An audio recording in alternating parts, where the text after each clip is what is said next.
దేశంలో అనేకులకు వెళ్ళి క్రీస్తు నామాన్ని, దేవుడు చేసిన కార్యాన్ని అనేకులకు తెలియజేసి అనేకులు ప్రభు తట్టు తిరిగేటట్లుగా అవటానికి గల కారణం ఎవరు అని ఆలోచన చేస్తే ఒక బానిసగా శరగా కొనబడినటువంటి చిన్నది చేసినటువంటి ఆ పనిని బట్టి ఆ దేశానికి ఏమిటిందంటే సువార్త. ఈ దినాన్న పెద్దవారు అనుకుంటున్నాం, వివాహాలు అయ్యి అనుకుంటున్నాం, మనకి పిల్లలు ఉన్నారు అనుకుంటున్నాం, కానీ నువ్వు లేక నేను మనం ఎలా ఉంటున్నాం అంటే మౌనంగా ఉంటున్నాం.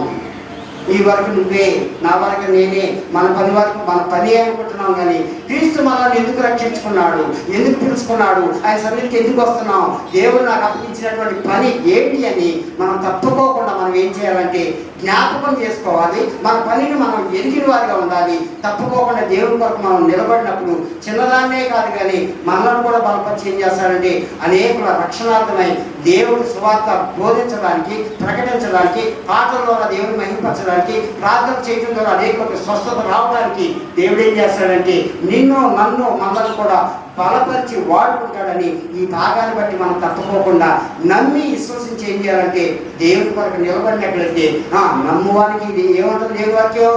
నమ్మువానికి సమస్తం సాధ్యం.